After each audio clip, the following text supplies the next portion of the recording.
নমস্কার বন্ধুরা, জয়ের হেসেলে সকলকে স্বাগত। আমরা ছোট বড় সকলেই চিকেন খেতে খুব পছন্দ করি। চিকেনের তো নানান রকম সুন্দর সুন্দর আইটেম খেয়েও থাকি, কিন্তু কোনো না কোনো সময় বড্ড একঘেয়ে লাগে।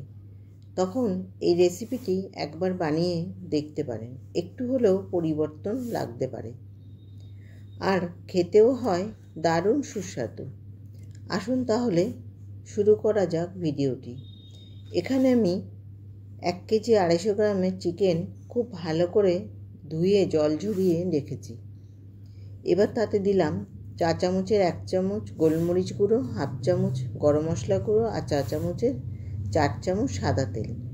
এখানে সাদা তেলের পরিবর্তে আপনারা সর্ষের তেলও দিতে পারেন। এবার খুব ভালো করে চিকেনগুলো মাখিয়ে নেব। আর একটা কথা বলি, চিকেন যখন ধুয়ে রেখেছি তখন কিন্তু শেষে একবার পাতিলেবুর রস দিয়ে ধুয়ে নিয়েছি, এতে চিকেনের খারাপ গন্ধটা চলে যাবে। এবার ম্যারিনেট করে ঢাকা দিয়ে 10 মিনিট রেখে দেবো। এবার মিক্সিতে পরিমাণ মতো আদা আর বেশ খানিকটা রসুন কোয়া আর 3 থেকে 4টে শুকনো লঙ্কা একসাথে পেস্ট করে নেব। এতে কোনো রকম জল দেব না, শুকনো করেই পেস্ট করব। এবার কড়াইতে দিয়ে দিচ্ছি বেশ খানিকটা সর্ষের তেল। তেল গরম হলে আলুগুলো ভেজে নেব, আর আলুতে দিয়ে দেব সামান্য লবণ আর হলুদ। তবে আমি বলবো, এখানে এই চিকেনের রেসিপিটা আপনারা আলু ছাড়াই করবেন। আমার বাড়িতে আলু পছন্দ করে, তাই আমি আলু দিলাম। এতেও খেতে দারুণ হবে। আলুগুলো লাল করে ভেজে এবার তুলে নেব।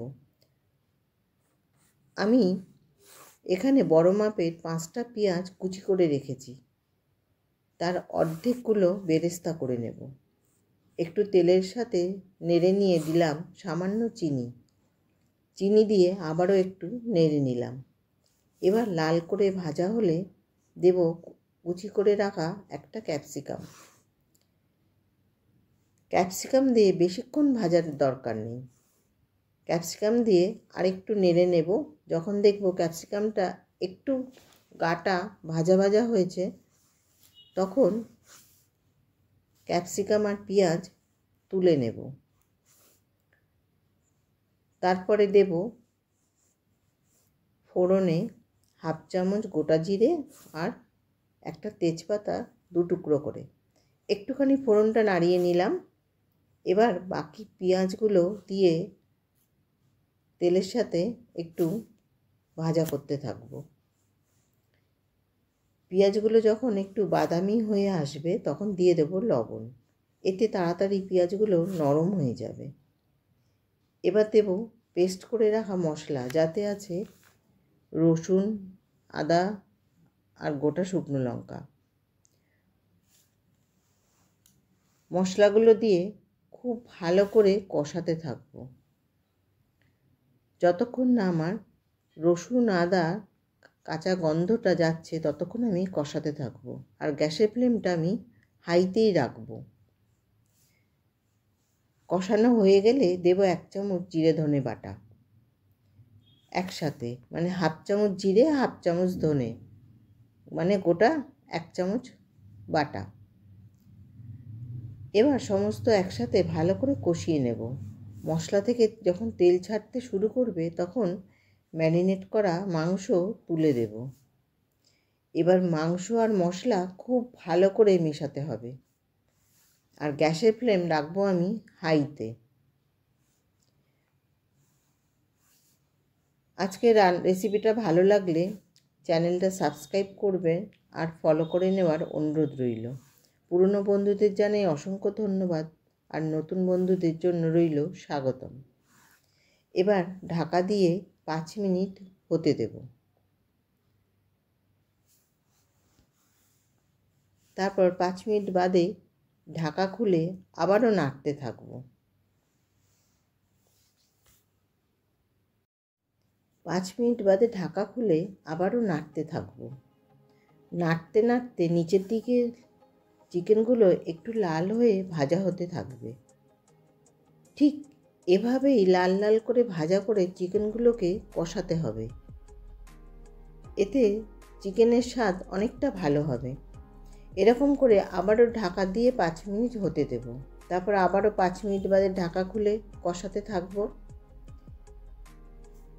এরকম কষাতে কষাতে যখন চিকেন থেকে তেল ছাড়তে শুরু করবে,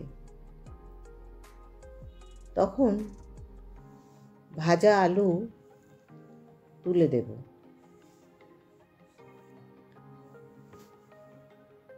আমার নাড়তে নাড়তে চিকেন থেকে বেশ তেল ছাড়তে শুরু করে দিয়েছে। এবার আমি ভাজা আলুগুলোকে তুলে আরও কিছুক্ষণ কষাতে থাকব।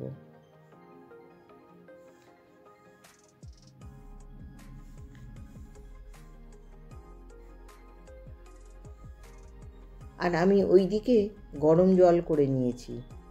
এবার জল ঢেলে আলু আর চিকেন সেদ্ধ করে নেব।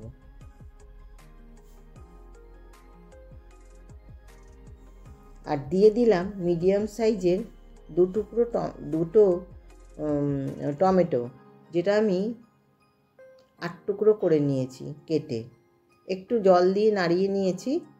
তারপর আমি ওপর থেকে টমেটোগুলোকে দিয়ে একটু ডুবিয়ে দেব, দিয়ে ঢাকা দিয়ে আরও 5 মিনিট হতে দেব। মুরগির মাংস মানে চিকেন বেশিক্ষণ হতে সময় লাগে না, সেই জন্য 5 মিনিট দিলেই ঢাকা দিয়ে রাখলেই সেদ্ধ হয়ে যাবে। আর গ্যাসের ফ্লেমটাকে আমাকে লো টু মিডিয়ামে রাখতে হবে। তারপর 5 মিনিট বাদে ঢাকা খুলে একটু নাড়িয়ে দেখে নেব আমার আলুটা সেদ্ধ হয়েছে কিনা। ভাজার সময় অর্ধেক আলু সেদ্ধ হয়ে গেছিলো, আর এখন 5 মিনিট রাখতে আরও ভালো সেদ্ধ হয়ে গেছে। এবার আমি ভাজা পেঁয়াজ আর ক্যাপসিকাম দিয়ে ভালো করে সমস্ত মিশিয়ে নেব। আর মেশানো হয়ে গেলে আলুগুলোকে তুলে আলাদা করে রাখব, তা না হলে আলুগুলো গলে যাবে আর ঝোলটা অনেকটা অন্য রকম হয়ে যাবে, খেতে অত ভালো লাগবে না। সেই জন্য আলুগুলো সেদ্ধ হয়ে গেছে, আমি আলুগুলোকে আলাদা করে রেখে দেব, তুলে রেখে দেব। তারপর নাড়াচাড়া করে নিয়ে ওপর থেকে দিয়ে দেব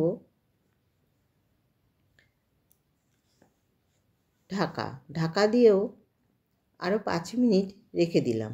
রেখে দিয়ে নাড়াচাড়া করে নিয়ে আবারও ওপর থেকে দিয়ে দেব বেশ খানিকটা ধনেপাতা। এবার গ্যাস বন্ধ করে 5 মিনিট স্ট্যান্ডিং টাইম দেব। তারপরে ঢাকা খুলে 5 মিনিট বাদেই নামিয়ে দেব। একবার হলেও বানিয়ে দেখতে পারেন।